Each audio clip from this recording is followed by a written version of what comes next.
Hi guys, this is Subhash Yadav. Welcome to my YouTube channel. तो आज हम बात करेंगे किलियन एम्बापे के ऊपर और चेल्सी के लेटेस्ट ट्रांसफर्स पे। तो चलिए इस वीडियो को शुरू करते हैं।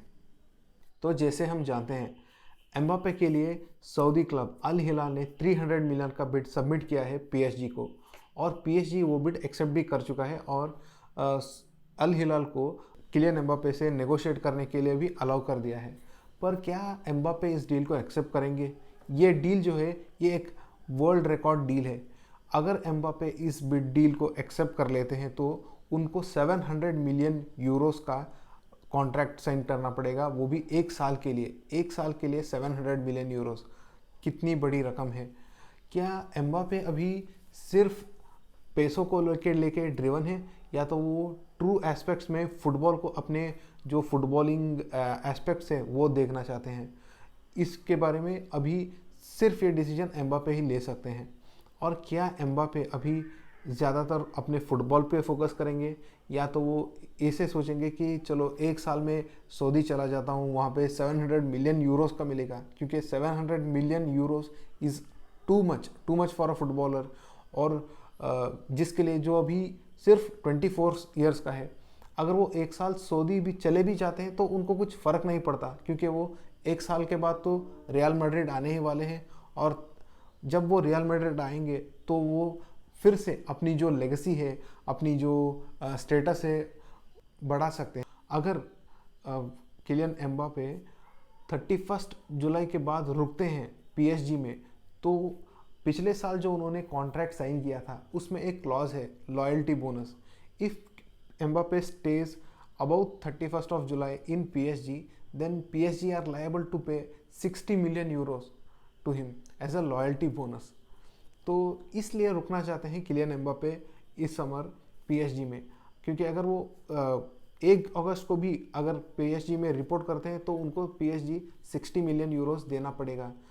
तो इस हिसाब से पीएसजी ने एक नई प्लान सोची है। वो अभी किलियन एम्बापे को लोन करना चाहते हैं, लोन देना चाहते हैं एक साल के लिए। कोई दूसरे यूरोपियन क्लब जो अभी यूरो चैम्पियंस लीग वगैरह खेल रही हैं, जो यूरोप में है, अगर वो क्लब लोन की पॉसिबिलिटी, लोन की ऑप्शन लेके आना चाहती है पीएसजी को, तो वो उसके बारे में भी सोच रहे हैं। तो आखिर में क्या होगा, ये सभी जो फाइनल डिसीजन है वो एम्बापे के पास ही है। मेरे मुताबिक एम्बापे जो है वो सऊदी क्लब भी नहीं जाएंगे, और लोन के ऊपर वो कोई यूरोपियन क्लब भी ज्वाइन नहीं करना चाहेंगे।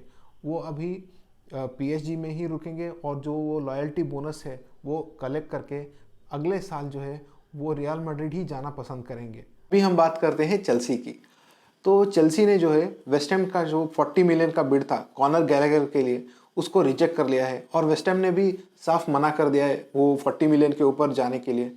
तो चेल्सी ये चाहती है कि जो टोटनहम है वो भी इंटरेस्टेड है गैलेगर में, क्योंकि एनजे पोस्टेकोग्लू वो गैलेगर को बहुत लाइक करते हैं। उनकी जो टेनासिटी है, उनकी जो वो नेवर एंडिंग एनर्जी लेके आते हैं पिच में, उसकी बहुत फ़ैन है वो। तो इसके लिए चेल्सी ये सोच रही है, अगर वो कुछ 45 से 50 मिलियन तक कुछ फी कमांड कर पाए गैलेगर के लिए, तो वो इस एंगल से सोच के उन्होंने 40 मिलियन का बिड रिजेक्ट कर लिया है अभी। और देखते हैं कि क्या वेस्ट हैम भी टोटनहम के कंपटीशन में उतरने से वो भी बिड थोड़ा हाई करेगा? क्या वो भी कुछ अपने जो बिड हैं उनको 45 से 50 मिलियन तक वो बिड मार के क्या वो गैलागर को लाना चाहेंगे? ये देखना बहुत ही इंटरेस्टिंग रहेगा। और चेल्सी की जो एक और पोजीशन है नंबर 6 की, जहाँ पे वो कैसेडो से लिंक है, तो उस डील में थोड़ा सा दिक्कत आ रहा है अभी, क्योंकि ब्राइटन जो है कॉलविल को उस डील में इंक्लूड कर दिया जाए। पर चेल्सी अभी बहुत क्लियर है कि वो किसी भी क्लब को किसी भी कीमत पे कॉलविल को वो नहीं जाने देना चाहती, क्योंकि as Pochettino said that he thinks Colwill can be one of the greatest centre backs of England in this generation. तो इस टाइम पे, इस एंगल पे चेल्सी कॉलविल को तो नहीं जाने देगी। और कॉलविल की जो बिड, ब्राइटन ने जब भी बिड किया था कॉलविल के लिए अराउंड 40 मिलियन का, उन्होंने उस बिड को भी रिजेक्ट कर लिया है। उन्होंने साफ साफ मना कर दिया है कि हम तो कॉलविल को नहीं बेचेंगे, हम तो कॉलविल को रखना ही चाहते हैं। We see him as a future prospect, as a future captain. तो ये बहुत ही एक अजीब सी सिचुएशन है, क्योंकि Brighton just cannot seem to get over Colwill. They have got a left footed centre back in Igor, but they somehow they are not yet convinced with him and somehow they want Colwill also. तो ये बहुत ही एक अजीब सा situation है. और सुनने के मुताबिक आया है कि ब्राइटन जो है वो कैसेडो के लिए 100 मिलियन ही कमांड कर रही है, कि below 100 they don't want to go anywhere below 100 million. तो अभी बॉल चेल्सी के कोर्ट में है. अगर हम कैसेडो को लाना चाहते हैं तो मिनिमम 100 मिलियन बिड लाना ही पड़ेगा. अगर हम जो है गैलागर को अगर बेच देते हैं तो मिनिमम 40 मिलियन तो आएंगे ही. तो उसको और जो अभी 70 मिलियन का बिड है, उन दोनों को मिला के चेल्सी शायद कैसेडो को लाना पसंद करेगी. और भी कुछ मिडफील्ड में नेम्स हैं, यानी नंबर 6 के लिए कुछ नेम्स हैं, जैसे कि अमाडो डियावारा हो गए, वो अभी एवर्टन में है, या तो गैब्री वेगा हो गए, वो स्पेन के, और रोमियो लाविया जो लिवरपूल भी उसमें इंटरेस्ट रख रही है, उसके बारे में हम बाद में बात करेंगे. ये तीनों ऑप्शंस हैं, पर none of them Chelsea have negotiated it. सिर्फ चेल्सी ने अभी कैसेडो के से ही बात किया है और उनसे जो है वो कॉन्ट्रैक्ट टर्म्स भी नेगोशिएट कर लिया है. Everything is accepted from the player side, but अभी क्लब को मनाना ही बहुत मुश्किल हो गया है. तो ये अड़चन आ रही है ब्राइटन के डील में. शायद ये भी मेरे हिसाब से अराउंड चेल्सी 100 मिलियन पे कैसेडो को ले लेगी कैसे भी करके.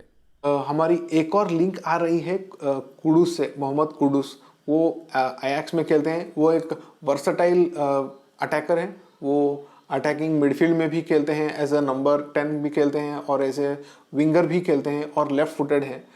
सिर्फ एक जो अच्छी बात नहीं है, जो कौन है इस डील में, कि कैसेडो कुडूस जो हैं वो थोड़े से इंजुरी प्रोन है. जैसे कि हम सारे लेफ्ट फुटेड विंगर्स या अटैकर्स में देखते हैं, तो थोड़े से इंजुरी प्रोन है. उनकी जो इंजुरी लिस्ट है वो बहुत ही ज़्यादा है. क्यों? तो इसमें थोड़ा सा चेल्सी को ये देखना पड़ेगा. पर फिर भी Kudus is a very good player. जो उनकी जो वर्ल्ड कप परफॉर्मेंस थी, specially against Portugal, it was top class. तो हम तभी उन्होंने दिखा दिया था कि वो एक बड़े स्टेज में क्या कर सकते हैं. और एक और ऑप्शन अभी लेफ्ट विंग, राइट विंग पे आ रही है, वो लेफ्ट फुटेड विंगर माइकल ओलिस की. माइकल ओलिस वो पहले ही एक चेल्सी के यूथ टीम से ही थे, तो वो भी उसमें भी इंटरेस्ट रख रहे हैं चेल्सी. लिवरपूल ने अभी रोमियो लाविया के लिए 37 मिलियन यूरो का बिड साउथहैम्पटन को सबमिट किया है, पर साउथहैम्पटन ने उसको आउटराइट रिजेक्ट कर दिया है, क्योंकि वो साउथहैम्पटन चाहती है कि मिनिमम उनको 60 मिलियन तो मिले ही रोमियो लाविया के लिए. और कुछ ऑप्शंस हैं जो लिवरपूल एक्सप्लोर कर रही है, पर उसमें से सिर्फ अमराबाद हो गए और अमाडो डियावारा भी वो देख रहे हैं शायद, मेरे हिसाब से कहीं तो सुना था मैंने, पर nothing concrete as of it. वो पहले से तो वो रेडी ही नहीं थे दोनों मिडफील्डर लूज़ करने के लिए. और अभी तो सुनने में यही आया कि फैबिन्यो जो है उनकी डील अभी कोलैप्स होने वाली है, क्योंकि ये शायद सुनने में बहुत ही मजाकिया लगेगा, क्योंकि ये सुनने में आ रहा है कि फैबिन्यो की जो डॉग की ब्रीड है वो सऊदी में बैन है. इसीलिए उनकी जो अल इत्तिहाद में जो डील होने वाली थी वो अभी कोलैप्स होने वाली है. तो ये कितनी इसमें सच्चाई है, कितनी झूठ है, ये तो देखना पड़ेगा. पर फिर भी इसी के कारण सभी लोग बोल रहे हैं कि इसी के कारण फैबिन्यो की जो 40 मिलियन यूरो की डील थी वो कोलैप्स होने को आई है.